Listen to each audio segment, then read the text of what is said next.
네, 12월 12일 장윤선의 취재편의점 시작하겠습니다. 46년 전 오늘 여러분 다 기억하시는 것처럼 12.12 군사 쿠데타가 벌어졌죠. 전두환, 노태우, 하나회 중심으로 정권 찬탈을 해버렸습니다. 80년 5월 광주를 피바다로 만들 전두환이 민간인 학살에 대해서 단 한마디 사과하지 않은 채 결국 세상을 떠났죠. 여러분들 전두환 생각하면 가장 먼저 연관되어서 떠오르는 사람 이제 누굽니까? 예, 바로 내란숙의 윤석열입니다. 내란숙의 윤석열 여전히 사과도 반성도 인정도 아무것도 하지 않은 채 처벌받지 않고 1년이 지났습니다. 이 내란의 역사를 여기에서 우리 대에 확실히 끊어내지 못한다면 결국 후대가 또 우리처럼 똑같이 이 고통을 당하게 될 것입니다. 저희가 이제 잠시 후에 박선원 의원님 전화 연결해서 여쭤보려고 하는데요. 추가로 새로운 사실이 드러났죠. 12.3 비상계엄 당시에 약물 고문 검토 문건이 새롭게 나왔습니다. 정말 어제 이거 읽다가 밤에 진짜 소스라치기를 몇 번 했습니다. 여러분들께서도 한번 상세히 박선원 의원 그 페이스북에 들어가면 보도자료가 텍스트로 올라와 있는데요. 이걸 한번 읽어보시면 좋겠다라는 생각이 좀 듭니다. 이 와중에 영상 감사히 하겠습니다라고 미국에서 소피아님께서 슈퍼챗을 써주셨어요. 예, 소피아님께서 저희 프로그램과 함께 하고 계셔서 너무 감사드리는데요. 캘리포니아에서 함께 하십니다.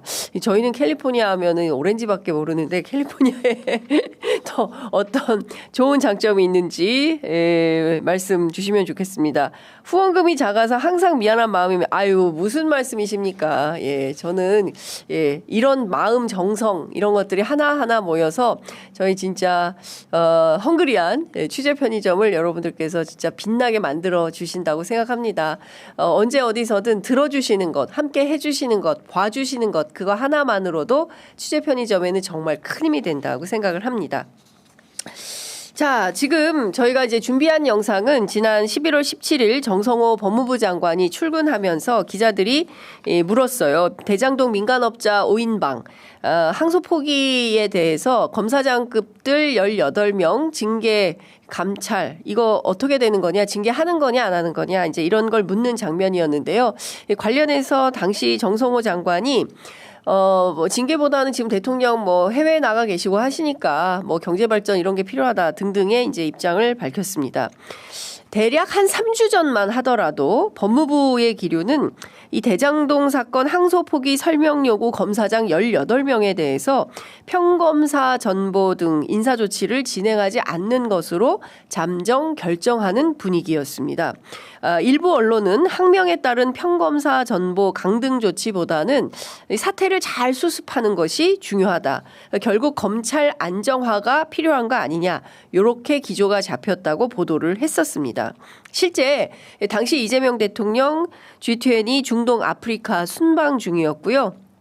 AI 아시아 허브 수도 그리고 AI 3대 강국에 상당히 에너지를 쏟고 있던 시점이기도 했습니다. 실제 검찰 해체하는데 1년도 아직 안 남았고 약 10개월 정도 남았는데 우선적으로 조직을 잘 안정화해서 끌고 가는 게 필요하다. 이런 판단 분위기가 우세했습니다. 당시 조선일보 보도에 따르면 강훈식 비서실장을 포함한 대통령실 기류도 이와 유사하다라는 입장을 보도한 바가 있지요. 그런데 저는 대통령실 내부 취재하면서 어떤 얘기를 들었냐면요. 그럼에도 불구하고 아마도 대통령의 생각은 다를 것이다 라는 얘기를 들은 바 있습니다. 이거 무슨 얘기입니까? 18명 검사장 징계하느냐 안 하느냐 이 굉장히 중요한 당시 정세의 키포인트였는데 대통령의 생각은 다르다.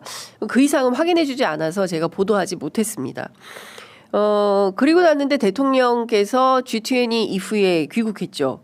오신 다음에 1호 지시사항 여러분 기억하십니까? 1호 지시사항은 바로 이화영 전 경기도 평화부지사의 위증 사건 그 국회에 출석해서 연어회 술파티 실제로 있었고 소주병 들어갔고 당시에 쌍방울 측이 어떤 방식으로 어떻게 그런 의식들을 실어나갔고 어떤 회유 진술이 있었다라는 걸 증언했는데 그 자체가 위증이다 해서 다시 또 재판이 걸렸어요. 그래서 국민참여재판으로 진행이 됐었는데 이 재판에 출석했던 검사들이 수많은 증인들을 신청해서 국민참여재판 딱 5일 하는데 그 뭐 40몇 명, 64명인가요? 전체 신청된 증인이 이거 어떻게 다 부르냐. 조정이 필요하다. 근데 그에 비토하면서 입장문 발표하고 집단 퇴정을 해버렸죠. 그래서 오시자마자 무슨 지시를 했냐면 이 사람들, 이 검사들에 대해서 감찰, 그죠? 징계 지시했었습니다. 이게 맥락이 이어지는 거 아니냐라는 분석, 판단, 요런 입장으로 해석이 좀 될 수 있다라고 생각을 합니다. 법무부가요. 대장동 항소 포기 결정에 항명해서 공동 성명을 냈던 검사장, 앞서 말씀드렸던 그 검사장 18인 등에 대해서 어제 징계성 인사를 단행했습니다. 검사장급 정유미 법무연수원 연구위원을 고등검찰청 검사로 전보를 했고요. 집단 성명 작성에 주도적 역할을 했던 지검장 3인방에 대해서도 좌천성 인사로 보직 이동을 결정했습니다. 이재명 정부 첫 인사에서 검사장으로 승진 부임됐던 박혁수 대구지검장, 윤석열 정부 당시 대검 대변인 그리고 중앙지검 2차장을 지낸 뒤 검사장으로 승진한 박현철 광주지검장, 그리고 명품백, 김건희 명품백 수사 지휘하다 법무연수원 연수위원으로 발령됐다가 이재명 정부 첫 인사에서 부산지검장 보직을 받았던 김창진 지검장도 평검사로 어제 보직 이동됐습니다. 이 가운데 김창진, 박현철 두 검사장은 이 인사가 나오자마자 바로 사표를 냈습니다. 반발성 사표다 이렇게 언론은 분석하고 있습니다. 실제 법무부는 검찰청법상 검사의 직급이 검찰총장과 검사로만 나뉘기 때문에 검사장을 고검 검사로 발령하는 것은 강등이 아니다. 적법한 전보 조치다. 강등 아니고 전보다. 이런 입장을 밝히고 있습니다. 실제 검찰청법 제6조 검사의 직급항을 보면 제6조 검사의 직급은 검찰총장과 검사로 구분한다. 그러니까 그 밖에 다른 직급은 없다라는 것이죠. 편의상 검사장 뭐 이렇게 구분을 부부장, 부장 이렇게 구분을 하고 있지만 실제로 총장하고 검사밖에 없다. 법률로는 그렇다라는 것입니다. 다만 대통령령에 대검찰청 검사장급 이상 검사의 보직 범위에 대한 규정이 있습니다. 이 규정은 검사장의 보직을 11개로 제한을 하고 있어서 이거 개정하지 않으면 검사장의 검사로 발령내는 것은 전보가 아니라 강등이다. 이제 이런 주장을 하고 있습니다. 관련해서 정유미 전 창원지검장은 이번 인사 조치의 위법 소지를 다투겠다고 예고하고 있습니다. 이번 인사는 법령을 명백히 위반한 소지가 있다라고 주장을 하면서 법무부를 상대로 법령을 지키는 것에 대한 아주 기초적인 차원의 법적 다툼을 해볼까 합니다라고 예고했습니다. 실제 검사장급 검사가 고검 검사로 보직이 변경된 사례는 2007년 3월 법무연수원 기획부장에서 서울고검 검사로 배치됐던 권태호 전 검사장이 있습니다. 이 사건에 이어서 이번에 두 번째로 검사장급들의 평검사 인사가 난 것인데요. 그때는 개인 비위 의혹 차원이었고 이번에는 집단 항명이 그 이유입니다. 검찰의 집단 항명을 더는 허용하지 않겠다라는 정부의 강력한 의지가 투영된 것이 아닌가 판단이 되는데요. 대충 넘어가지 않겠다. 확실히 선을 긋겠다. 이렇게 보입니다. 관련해서 검찰 내부에 말이 많습니다. 이거 말도 하지 말라는 거냐, 입틀막이다. 이런 주장을 검사 일부가 하고 있다라고 전해지고 있는데요. 실제로 공직사회 안에서 특히 검찰 내부에서 집단행동, 집단 반발, 준동 이런 것은 더 이상 용납하지 않겠다라는 정부의 복심이 드러난 것 아닌가 싶습니다. 이 가운데 검찰이 또 어떤 형태로 집단항명을 할지 이번엔 어떻게 될지 지켜보겠습니다. 45분이어서 지금부터 저희가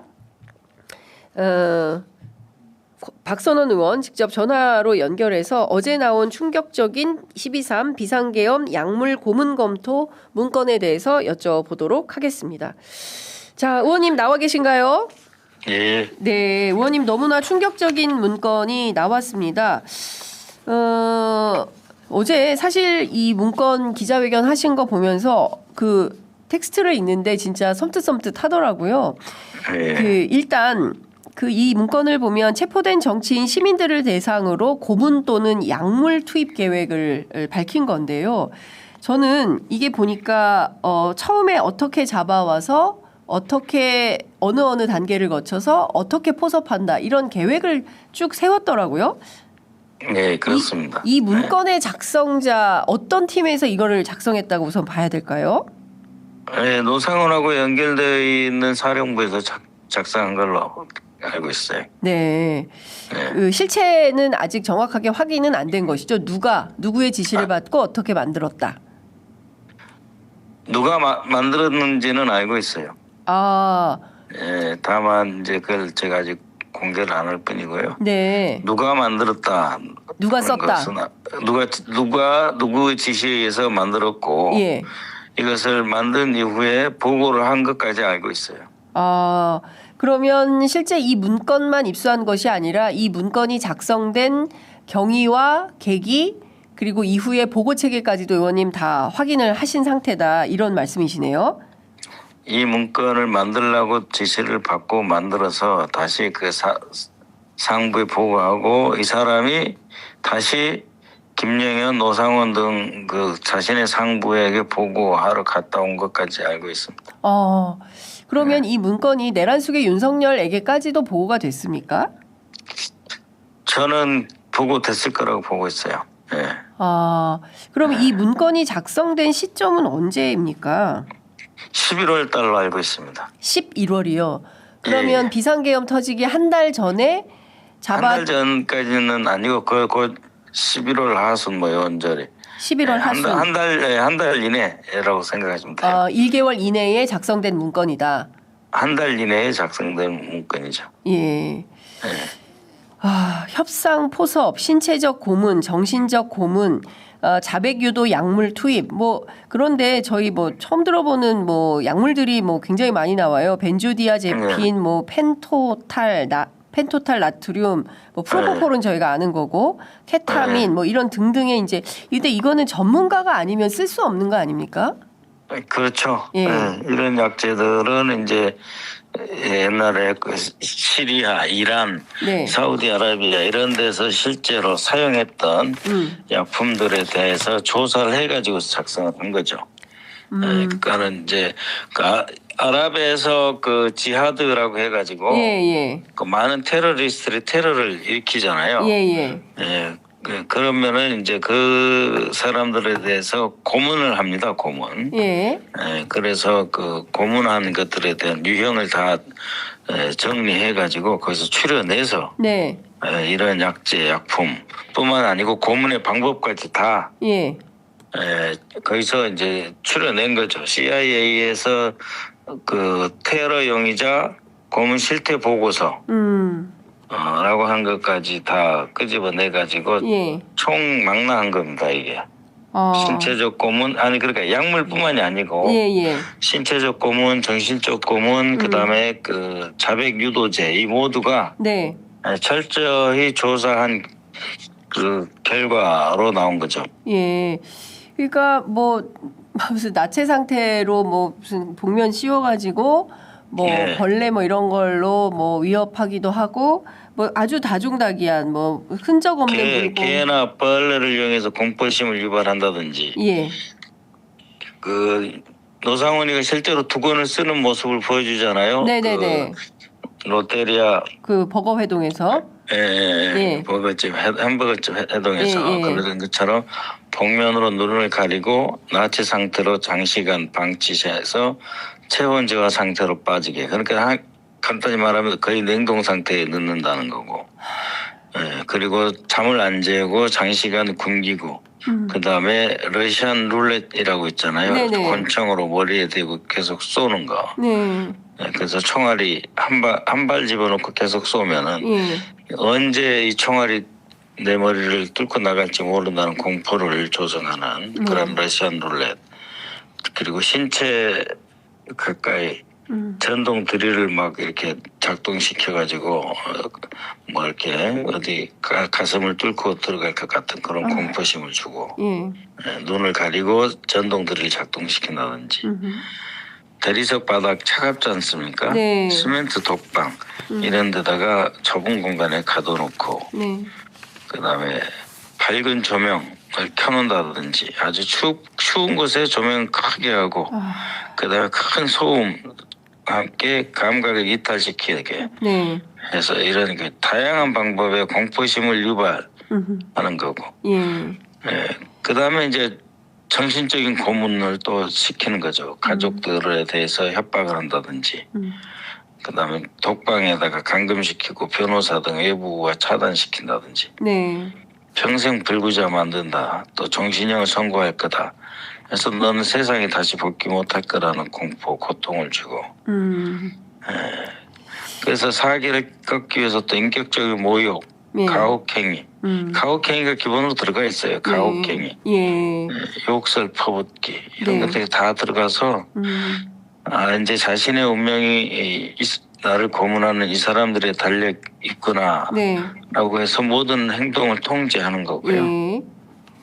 그리고 이제 그렇게 해서 이 지속적으로 스트레스를 주고 고문을 반복해가지고 조사받는 사람의 정신력을 극도로 허물어뜨리고 파괴시킨 다음에 약물을 투입해서 도저히 저항할 수 없는 상태로 만들어가지고 그때 이제 협박하고 회의해서 원하는 그 진술조서를 작성하게 만드는 거죠. 진술조서도 그냥 묻는 말에 대답만 하게 예 아니요라든지 그렇습니다 이렇게 대답하게 만드는 그런 그 자백 유도제까지 쓴다라고 했는데 여기에 노상호는 아예 그냥 그 손톱 뽑는 거 있잖아요. 그 니퍼의 망치. 그렇죠. 뭐 야구 방망이, 케이블 타이, 그다음에 작두, 이런 것까지 다 동원된 거죠. 근데 그러니까 이들이 얼마나 악한 존재들인지를 그 백일에 드러낼 뿐만 아니라 이게 진짜 그 종합 세트예요. 보니까 이렇게 그 자백 유도제라고 하는 것은 사실 저는 이제 문서로는 처음 봤거든요. 자백 유도제 같은 것들을 쓸 수 있을 거다 이런 막연한 것들이 있었는데 문서로는 처음 봤습니다. 자백 유도제가 무슨 어떤 약물이 자백 유도제에 해당한다는 겁니까? 그러니까 여기 써지는 거 보면은 4가지예요. 벤젠하고 디아제핀을 합쳐서 만든 벤조디아제핀. 벤조디아제핀. 그다음에 펜토탈라트륨. 그리고 프로포폴, 케타민. 이런 것들은 이제 주사제로 놓거나 아니면은 수건에다가 이렇게 부어서 적셔서 코에 대해서 흡입 마취시키게 한다든지. 아니면 그냥 이렇게 코 덮는 것들 있잖아요. 병원에 가보면 거기다가 이제 증기 형태로 흡입 마취시키는 것도 있고 이렇게 해서 저항 의지 완전히 꺾어버리고 통증 같은 것을 조절하고 마취 상태로 빠뜨려서 정신을 붕괴시키고 판단력을 흐리게 만들어서 자신들이 원하는 방향으로 대답하게 만든다. 그 전두환 때 남영동 대공분실에서 물고문에서 우리 박종철 열사 돌아가시고 했었는데 그때 당시에 뭐 김근태 의장을 비롯해서 수많은 민주화 인사들이 고문 폭행 당하고 평생 트라우마 그랬었죠. 살았는데 지금 그거보다 더 심한 거 아닙니까? 더 심한 거죠. 총망라가 돼 있으니까 정신적 고문 아예 그냥 신체적 고문을 주로 했었는데 그때 전두환 때 물고문하고 그다음에 이제 무자비하게 이렇게 두들겨 패고 그다음에 뭐 고무신 신고 때리고 그랬던 거 아닙니까? 그거보다 훨씬 더 총망라가 되는 거죠. 이 고문 방법이. 근데 그러면 이제 노상원이가 팀장이 돼가지고 그럼 도대체 이 고문 기술자들이 있어야 될 거 아닙니까? 옛날에 이근한 같은, 예? 네. 예, 뭐 이근한 같은 이제 고문 기술자들이 무슨 팀으로 존재해야 이거 뭐 체포조를 가동해서 뭐 몇십 명이 아니라 언론인만 하더라도 100에서 200명, 전체 5,000명 정도를 이제 초반에 잡아갈 계획을 세웠던 건데, 그럼 이거 누가 다 이런 그 고문 팀까지도 혹시 있었습니까? 고문 기술자 팀? 이것도 기획했을까요? 아니 그 사람들이 다 고문 기술자들 아니겠어요? 네. 그 수사단 제2수사단으로 예. 해서 이 제2수사단을 맡기면 예. 그 사람들이 이제 수사를 하면서 이런 방식을 다 쓰는 거죠. 네네. 포섭을 하고 신체적 고문, 정신적 고문, 그리고 자백 유도제 사용 이런 것들을 다 쓰라고 준비를 한 거죠. 거기다가 그 노상원이 준비한 아주 원색적인 그 1차원적인 그냥 폭력, 야구방망이라든지 망치 뭐 이런 것까지 다 동원해서 고문을 하는 거죠. 너무 끔찍한데 의원님께서 어제 기자회견 하시면서 이 문건 작성 과정에서 만에 하나 국군 의무사령부가 특정 부대의 요청을 받아서 정보를 제공했다면 그 자체만으로도 의료윤리 국제인권 규범에 대한 전면적인 도전이다. 이런 말씀을 좀 주셨습니다. 국군 의무사령부가 개입했다고 보십니까? 그 가능성이 있다고 보시는 거예요? 자신들은 개입하지 않았다고 이야기하고 있습니다만. 의원님께서 이제 그 질의했을 때 국군 의무사령부는 개입하지 않았다. 자신들은 이제 개입하지 않았다. 공식적으로 뭐 연락 온 것도 없다. 이렇게 되어 있지만. 이 보고서에는 의무사령부에 아까 말씀드린 4가지 중에서 3가지. 그러니까 벤조디아제핀하고 프로포폴하고 케타민은 보유하고 있다.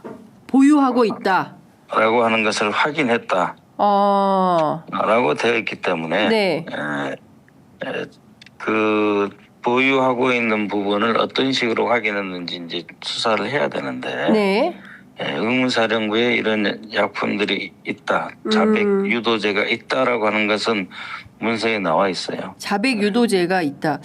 그런데 의원님 뭐 다른 용도다. 뭐 이런 자백 유도 이런 고문에 사용하려고 한 게 아니라 다른 용도로 쓰려고 한 거다라고 했을. 그렇게 말할 수 있습니다. 왜냐하면 이게 그 소위 말하는 마약성 약품 약물이거든요. 향정신성 약물.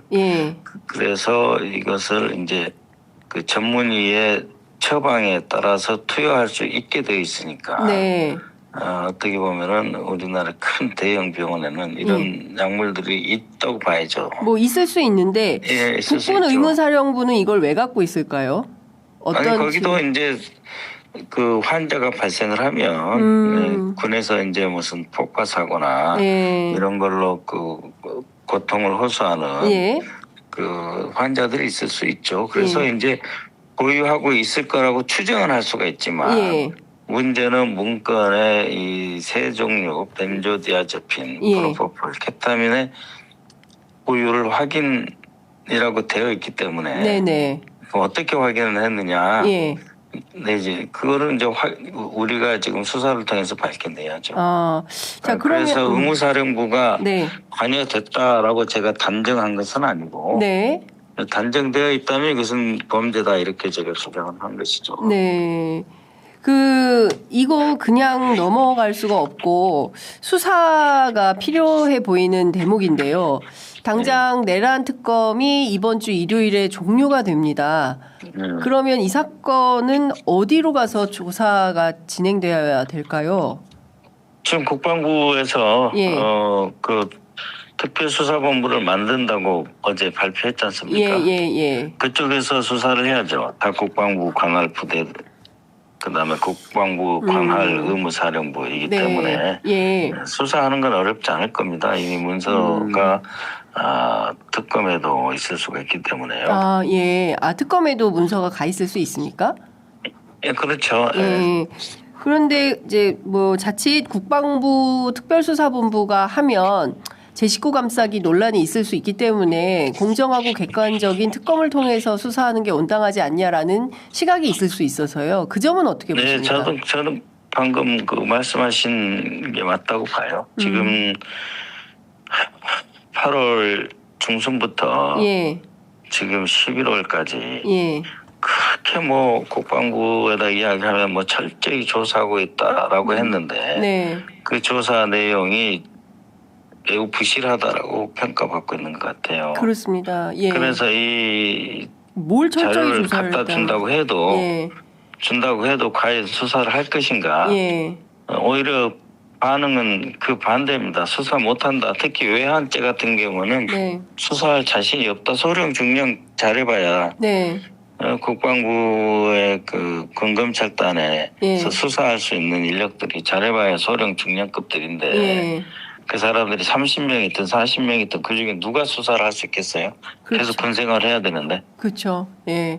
그래서 저는 못한다고 보고요. 예. 뭐 그동안 못했는데 앞으로 잘할 거라는 기대를 사실 별로 하고 있지 않습니다. 제가 보기에 이렇게 하면은 이게 그 사실 검사들이 김건희 수사하러 가면서 휴대폰 뺏기고 들어가서 조사했던 것하고 비슷한 결론이 나지 않겠습니까? 이게 조직이 상명하복의 조직인데 여기에서 제대로 된 수사가 될 거라고 기대하긴 물론 안규백 장관이 문민 장관이고 또 민에서 들어가신 분이기 때문에 가차없이 수사할 수 있다라고 기대할 수도 있지만 그 조직의 생리상 매우 어려울 것 같다라는 생각이 먼저 아스겁니다. 그동안 못했기 때문에 앞으로도 못할 거라고 봅니다. 네, 그 앞서 말씀하신 이게 누구의 지시로 어떻게 누가 작성했는지 알고 계시다라고 하셨는데요. 예. 그 취재 편의점에서 지금 공개하시는 거는 어려우시죠? 예. 이거 언제 공개하실 겁니까? 예, 적당한 때 하겠습니다. 예, 알겠습니다. 다음 주에는 저희가 스튜디오로 모셔서 상세한 말씀 좀 듣도록 하겠습니다. 오늘 말씀 여기까지 듣겠습니다. 고맙습니다. 네, 그래요. 고맙습니다. 네, 감사합니다. 지금까지 국회 국방위 소속 더불어민주당 박선원 의원과 함께했습니다. 자, 오늘 준비한 뉴스 퀵배송 여기까지 하겠습니다.